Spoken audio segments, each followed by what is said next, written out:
What is going on, guys? It is Wrestlelamia here, back with another video.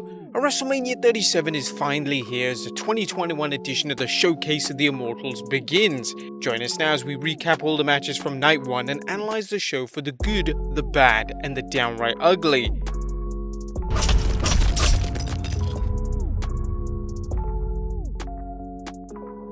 And just before Mania starts, there is actually a lot of panic going on as there's bad weather that could even potentially cancel the show. There were weather warnings thrown out at the stadium that fans should take shelter from the rain and winds. A lot of damage was done to the sail of WrestleMania's ship, not to mention a lot of chairs being thrown around and everything getting wet. Also, we managed to get this iconic image from the thunderstorm. I swear this is going to be on the cover of the Blu-ray. But luckily after about an hour and a half, things seem to be getting better.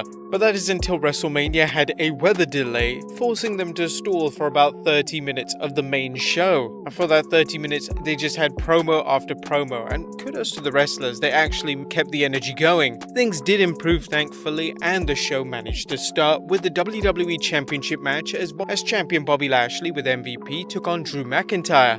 The only way to describe this match is hard-hitting as both men go back and forth, utilizing every resource in their toolbox. At one point, Drew gets the momentum, hitting the 3 Future Shock DDTs, but Lashley kicks out. Both men go for their finishes, but they can't end the match. Drew sees his opening and goes for the Claymore, but MVP distracts him just enough so Lashley escapes, recovering and applying the Hurt Lock. Drew fights back but can't escape, and the referee stops the match. Bobby Lashley retains the WWE Championship. Next up, the Tag Team Turmoil match as a winner gets a Women's Tag Team Championship match on night 2 as Naomi and Lana begin against Billie Kay and Carmella. As soon as one team is eliminated, another one enters. Billie Kay and Carmella score a surprise win over Lana and Naomi, with the RIOTT Squad entering next. The RIOTT Squad makes short work of Kay and Carmella facing off against Mandy, Rose and Dana Brooke. The RIOTT Squad managed to edge out Rose and Brooke, but they're clearly worn out and prove unable to fight off the rested team of NATALYA and TAMINA.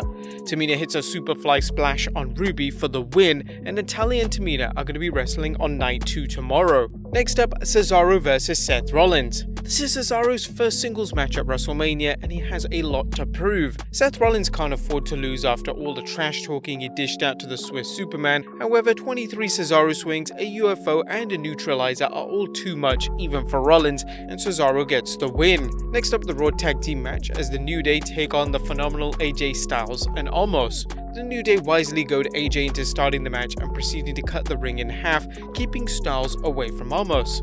However, the Phenomenal One tags in the big man who systematically destroys the New Day. Omos gets the pin, and AJ Styles and the big man become the new tag team champions, and Styles actually becomes a Grand Slam champion. After that, Hall of Famer Jerry the King Lawler joins the commentary team as it's now time for the steel cage match, and to win you must escape the cage, pin your opponent or force them to submit as Shane McMahon takes on Braun Strowman. Now Jackson Ryker and Elias ambush Strowman before the match, with Shane utilizing the advantage, unloading on Strowman with a steel chair. The Monster Among Men's incredible capacity for absorbing damage comes through as he eventually shrugs off McMahon's offense, launching a powerful counteroffensive until McMahon reserves an attack, launching Strowman into the cage. There's a coast-to-coast on Strowman, but it's not enough for the pinfall. Shane tries to escape the cage and is close to the floor when Strowman rips the fence off the cage, pulling McMahon back inside. Strowman throws Shane off the top of the cage and ends things with a running power slam as he tells the fans this is for everyone who's been called stupid.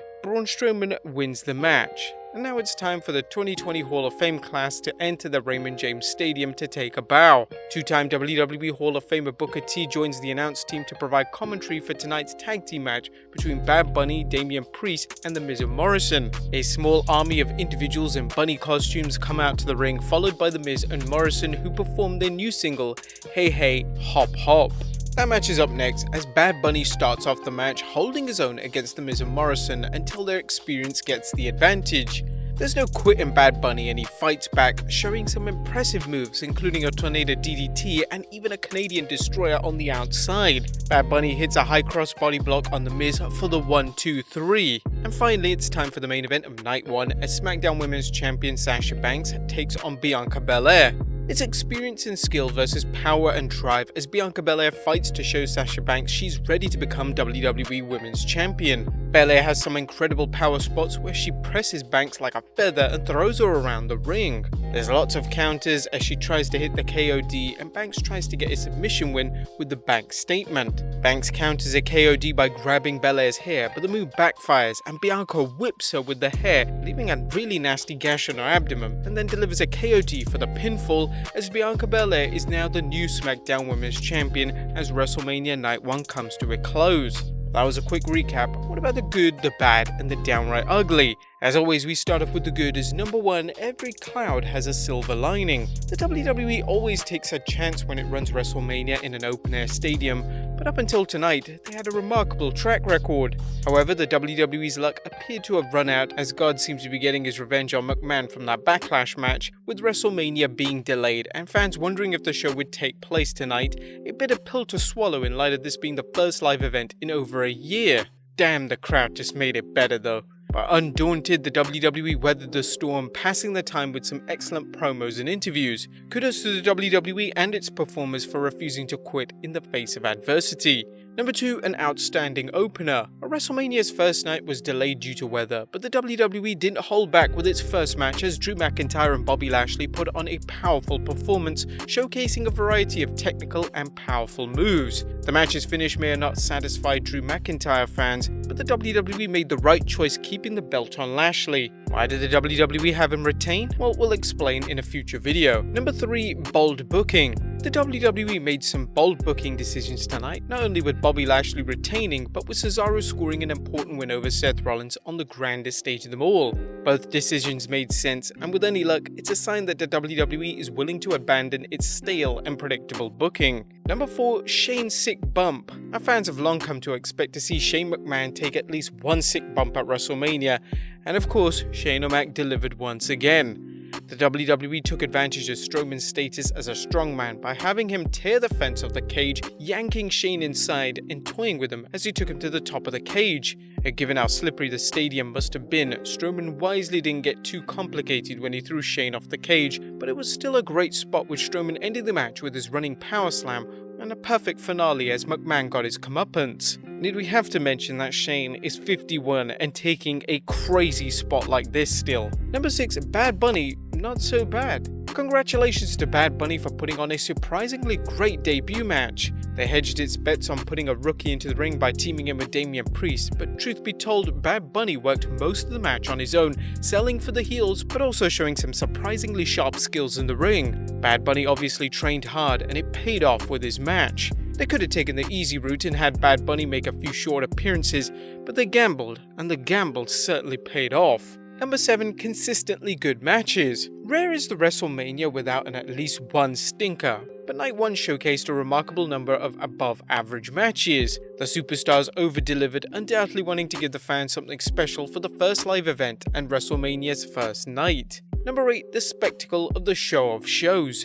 Despite having to clean up after a rainstorm, they managed to deliver the spectacle that fans expect with WrestleMania, whether it was elaborate entrances like Bobby Lashley's lightning storm, Bad Bunny entering the stadium on a semi-truck, I'm sure he stole Becky Lynch's 18-wheeler actually, or a fluffle of bunnies accompanying The Miz and Morrison during their song. Fans expect more from WrestleMania in terms of showmanship. The WWE delivered. Number 9, Banks and Belair earned their spot. While the WWE's decision to have Bianca Belair was a cosmetic one made by the WWE to further its women's revolution agenda, both superstars didn't phone it in, instead showing why their women's division is full of extremely gifted individuals. The story of Banks' experience matched by Belair's incredible power and drive made the match main event worthy and was a great way to end Night 1 with Belair getting a feel-good win. Belair has a bright future ahead of her as she has astonishing athleticism and charisma. Now it's up to the WWE to give her the right booking so she doesn't become another face in the crowd like so many other stars who have come up from NXT. But that was the good. What about the bad is number 1, a terrible tag team. Now we know that Omos had to start wrestling sometime, but tonight's tag match with AJ Styles against the New Day was just kind of awful. Not since WWE Hall of Famer the Great Khali made his debut have fans seen such a plodding mess in the ring. Omos is a big man, but he has a long way to go before he's ready for the ring, whether he's protected in a tag match or, heaven forbid, put in a singles match. Number 2, the lights are on, but Hulk's not home. Is Father Time finally catching up with the Hulkster? How else to explain how awkward Hogan seemed with the fans tonight? Perhaps he was afraid of calling the Raymond James Stadium by the wrong name, or perhaps he was having a bad night. Whatever the reason, Hogan did a mediocre job as co-host. And number 3, Tag Team Terribleness. At the risk of damning it with faint praise, tonight's women's tag team turmoil match could have been a lot worse, but the reality is that the match was an underwhelming effort that showcased just how lousy the tag division is in the women's division, not only with its booking, but with some of its teams. While the RIOTT squad is a solid team and NATALYA and TAMINA do okay for a hastily thrown together tandem, the rest of tonight's teams could disappear and no one would remember them. The worst part of this is that WWE took Billie Kay and Mandy Rose, 2 women who were in excellent tag teams, and split them up for no good reason. On top of that, the match was a bit of a sloppy mess with many mistakes. Now, there was no downright ugly, as the WWE took a scary situation and made the most of it, refusing to postpone Wrestlemania and putting on a spectacular show. They made some gutsy booking decisions, gave its wrestlers time to work despite the show starting late, and delivered a strong first night for Wrestlemania. But there you have it, folks, our recap of Night 1 of Wrestlemania 37, including the good, the bad, and the downright ugly. Let us know what you thought of Night 1 in the comments down below, and I'll see you next time with some more wrestling content.